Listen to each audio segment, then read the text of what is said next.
Your brain is organized to reflect everything you know in your life. Your brain is a reflection of your external environment. It's an artifact of all the things you've learned and experienced to date. Feelings and emotions are the end product of past experiences. And if you're feeling the same way every single day, it means two things. Number one, nothing new is happening in your life. And if those emotions are driving certain thoughts, and those thoughts then are creating the same emotions, then your thinking equal to your emotional state means you're thinking in the past. And if you believe that your thoughts have something to do with your destiny, as long as you're thinking equal to your familiar emotions, you keep reaffirming the same past experiences in your life over and over again. Our research shows without a doubt in the last 3 years that when students of our work combine a clear intention, now intention is a vision, a potential that already exists in the quantum field that you get to select. And when you ask yourself a question like, what would it be like to be healthy? What would it be like to be wealthy? What would it be like to be free or to be in love? The moment you ask that creative question, a part of your brain called the frontal lobe turns on. That's the crowning achievement of a human being. Once that area of the brain turns on, it's like a great symphony leader. It looks out of the landscape of the entire brain, and it begins to randomly select different networks of neurons that are connected to the things you've learned in your life or the experiences you had. And it begins to seamlessly paste them together to create an ideal, a vision, or an internal representation.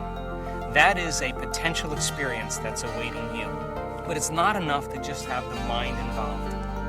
Thoughts are the language of the brain, and feelings are the language of the body. And how you think and how you feel creates a state of being. Once you can begin to emotionally embrace that future reality before it's made manifest, when you combine that clear intention with an elevated emotion, the freedom, the joy, the inspiration, the genuine love that you feel or gratitude from that experience, the moment you do that, your body, as the unconscious mind, begins to believe it's living in that future reality in the present moment. Now you're moving into a new state of being, into a new personality.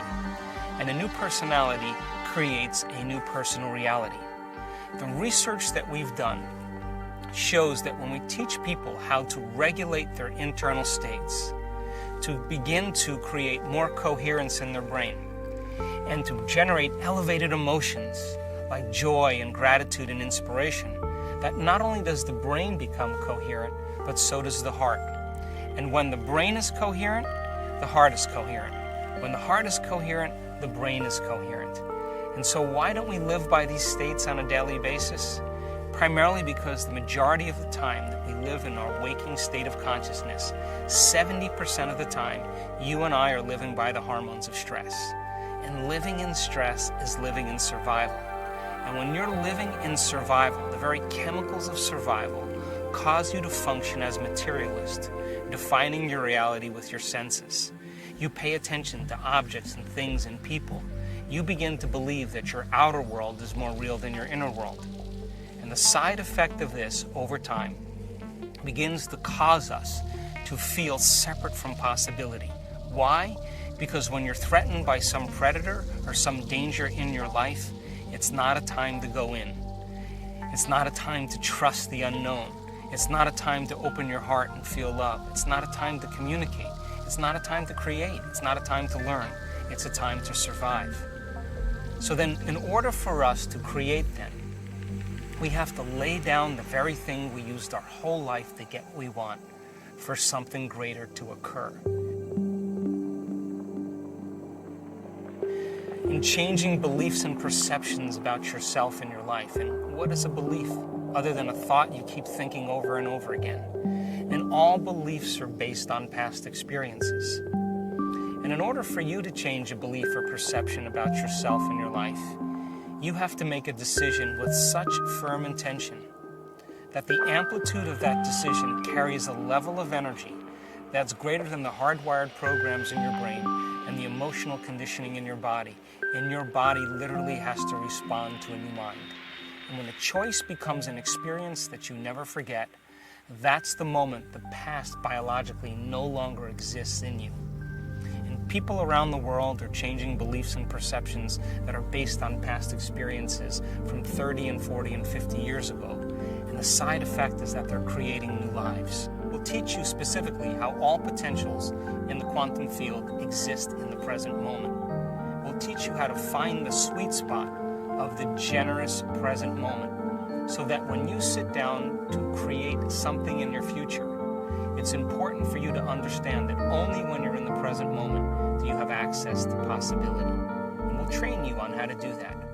Once you understand what it's like to be in the present moment, then we'll teach you how to change your energy. And when you change your energy to match a potential that already exists in the quantum field electromagnetically, when your energy matches that experience energetically, that's when reality is drawn to you. That's when the new experience begins to find you. So whether you want to change your health, or create something new in your life, or experience a mystical moment, a lucid dream, whatever your passion or desire is, we'll teach you how to specifically select those potentials and create the life that you want. So that you don't have to go and get it, that in fact it comes to you. So think about this. Most people wake up in the morning and the first thing they do is they get in touch with the feeling that defines them. The moment they get in touch with that feeling, whether it's suffering or guilt or shame or judgment or unworthiness, they begin to start their day from that emotional state. In other words, they're already living in the past. Once they turn on the certain chemicals that drive certain brain circuits, they expect their life to change, but they're thinking the same thoughts, performing the same actions, and living by the same emotions, but secretly expecting their life to change.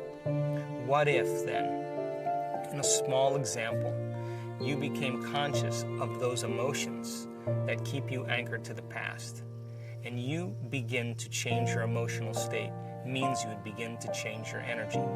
Now, from a quantum perspective, the thoughts that you think are like the electrical charge in the quantum field.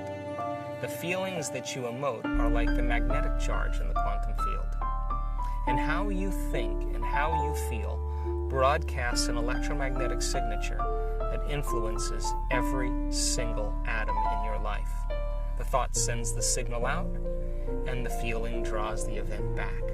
So you are broadcasting information on a daily basis into the field. We want to show you that when you change your energy, you literally change your life. And if you're able to maintain that change in energy, you will begin to draw new experiences to you. And that's when you become the scientist in measuring fruits of your efforts. And as I said, common people all over the world in all different cultures are doing the uncommon. They're healing themselves from diseases, chronic diseases, serious, potentially fatal diseases. They're creating wonderful new jobs and opportunities. They're winning the lottery. They're having mystical experiences that begin to uncover the mystery of who we really are. And I think that the biggest lie that we've ever been told is that we're linear beings living a linear life. But in fact, we are dimensional beings living a dimensional life. And so uncovering the mystery of the self, beginning to look deeper and understanding who we are, that if knowledge is power, then knowledge about yourself is self-empowerment. And I want to inspire you and motivate you so that you can begin to apply these principles so that you get to be the recipient of your own efforts. For example, we've had several people in our work heal themselves of very difficult conditions. One lady in particular experienced a very sudden loss. The event in itself produced very strong emotions.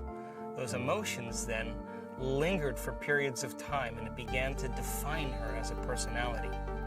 Now, it's a scientific fact that the hormones of stress push the genetic buttons and create disease. So the long-term effects by living by those chemicals literally are harmful to our body, justified or not.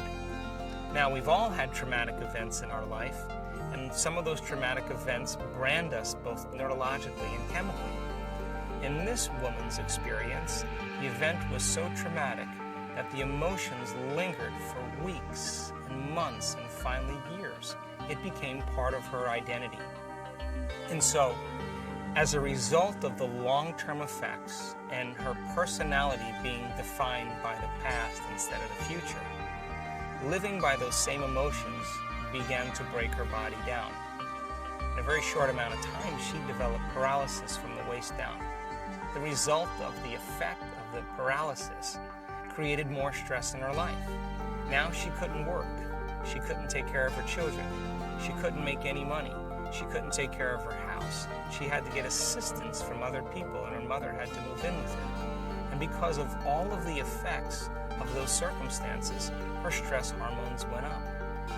In a short amount of time, she developed ulcerations on all the mucous membranes of her body. Those mucous membranes with all the ulcers caused her to no longer eat properly. She couldn't eat. And because she couldn't eat, the chemical imbalance from no longer eating enhanced her stress levels even further. Within 3 to 4 months, she developed esophageal cancer. Now, this woman was smart enough to realize that probably the effect of those chemicals were the reason why she developed her condition.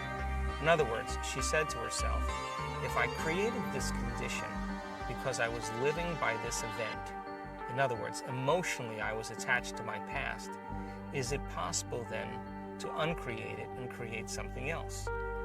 So she began the work and the meditations, and every single day, whether she felt like it or not, she practiced her meditations.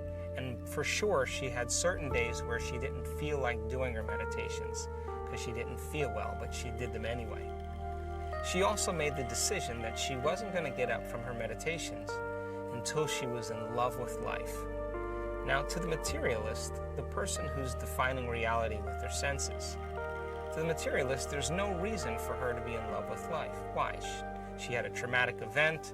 She had no job. She had no money. She was paralyzed. She had a diagnosis of cancer. She couldn't eat. She was in internal pain. She was in external pain. But she said, I'm going to teach my body emotionally what my future could feel like before it's made manifest. And every single day, day by day, she overcame a small part of herself. And within a very short period of time, about a year, she was able to reverse those conditions. To this day, this woman has no cancer. She has no ulcerations in any of her mucous membranes. She has no paralysis or pain inside of her body or outside of her body. And she has a new life. So new personality creates a new personal reality. The disease exists in the old personality. She's literally become someone else. Now, if you talk to this woman about that experience, she'll tell you that experience was her greatest teacher. Most of us, though, when we can't overcome an experience, when someone says to us, why are we this way?